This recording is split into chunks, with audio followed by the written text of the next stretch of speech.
For the purpose of storytelling, we will tell you the tale of the House of Finwë, that you should be heartened and hold dear their sorrow, for it would change the heart of the Eldar. For it foreshadows the weakness of mind that gives way to malice and paranoia, and brings houses down to fall into dust for the sake of power and prestige. For the sorrow and the strife in the House of Finwë is graven in the memory of the Noldorin elves.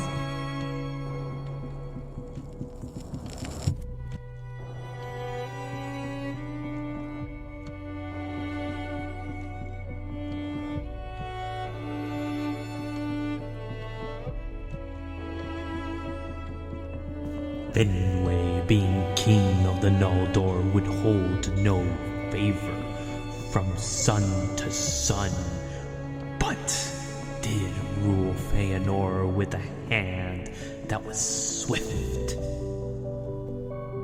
His spirit burned as a flame in his loss and grief that lay sovereign over reason.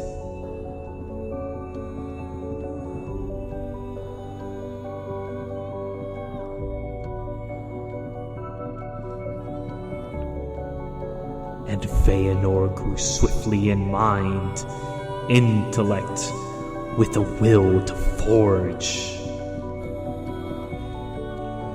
And whereas Feanor, son of Meriel, was the mightiest in skill of word and of hand, more learned than his brothers would grow in their own.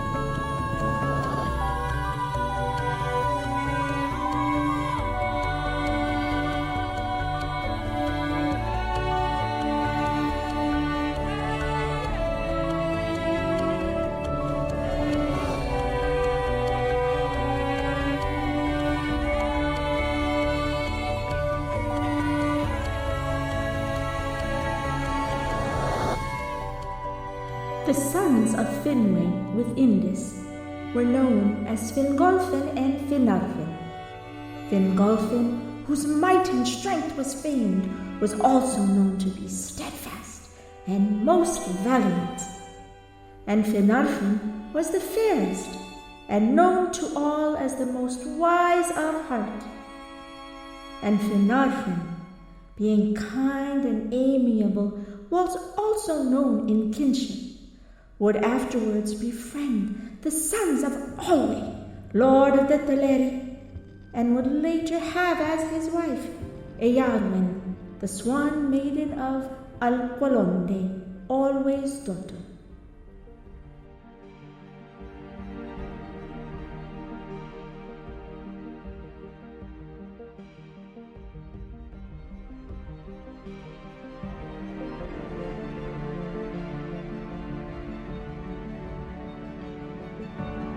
Feanor's fate.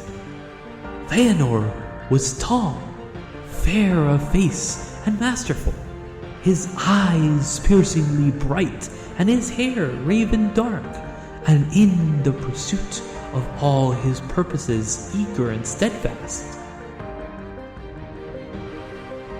His counsel, once set, was not easily swayed. Few ever changed his course by counsel, none by force.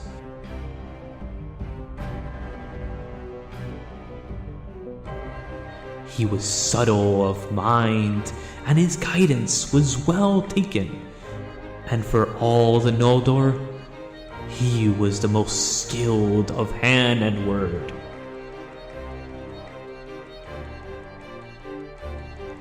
Feanor would devise a system for letters and words bearing his name, one that would become commonly used by the Eldar.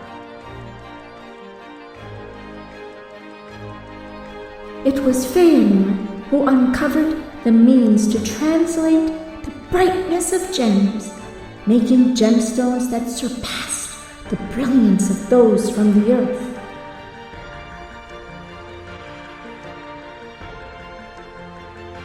The first gems that Feanor made were white and colorless, but being set under starlight, they would blaze with blue and silver fires brighter than Halloween.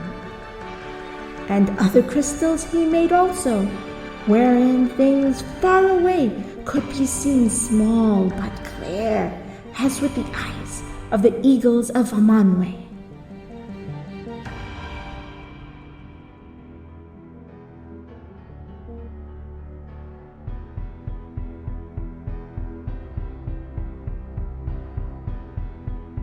Early in his youth, he would wed Nerdanel, the daughter of the great smith named Mahtan, who amongst all the Noldor was most dear to Yule. And from Mahtan, Feanor would learn much of the making of things in metal and in stone.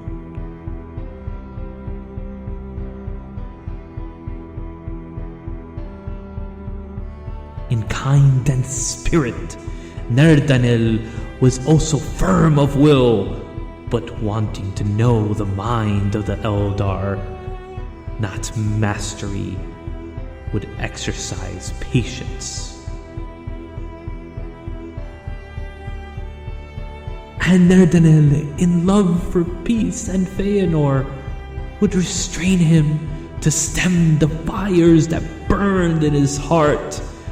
But with time, his deeds would grieve her, and unable to hold conscience, they would become estranged.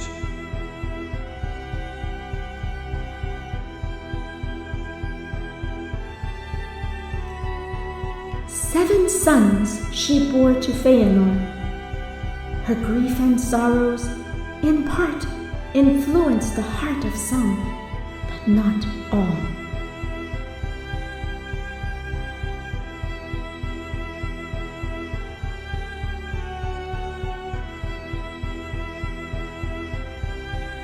And the seven sons of Feanor were Madros the Tall, Maglor the mighty singer whose voice was heard far over land and sea, Calagorm the Fair, and Caranthir the Dark, for he was harsh and swift to anger, Curufin the Crafty, who inherited most of his father's skill of hand, and the youngest, Amrod and Amros, who were twin brothers, alike in mood and face.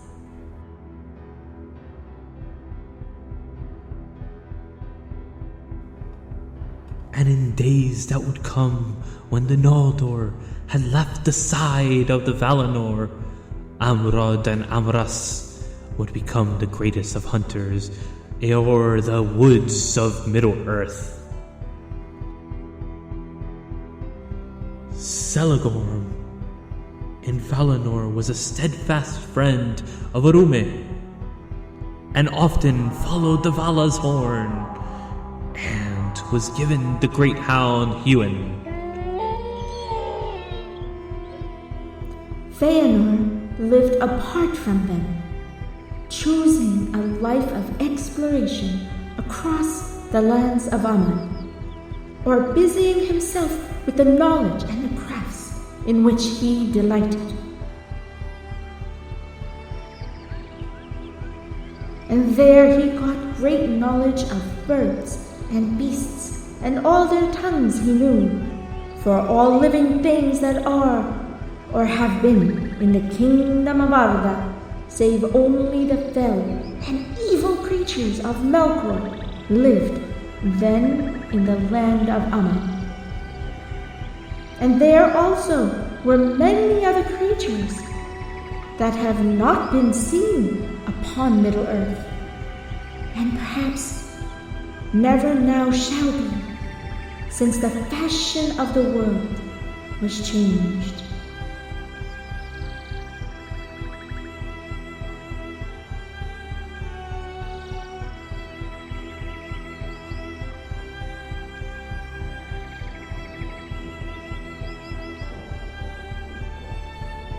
In those unhappy things which later came to pass, and in which Feanor was the leader, many saw the effect of this breach within the house of Finwë, judging that if Finwë had endured his loss and been content with the fathering of his mighty son, the courses of Feanor would have been otherwise, and great evil might have been prevented.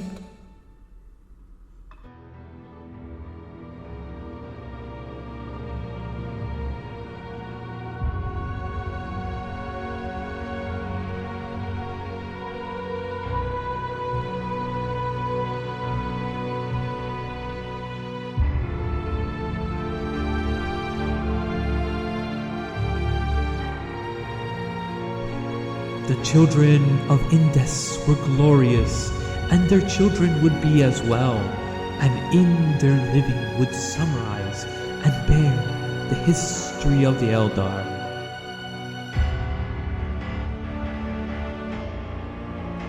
Now even while Feanor the craftsman of the Noldor worked with delight, foreseeing no end to their labors, and while the sons of Indus grew to their full stature,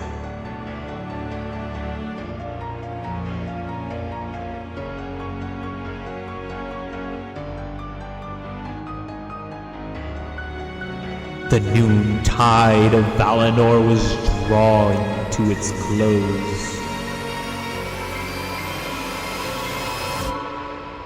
For it came to pass that Melkor, as the Valar had decreed, completed the term of his bondage, dwelling for 3 ages in the duress of Mandos, alone and solitude.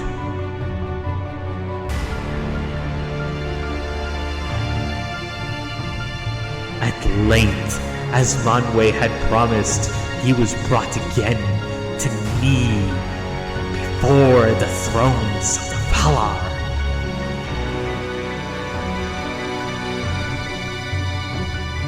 Before the thrones of the Valar.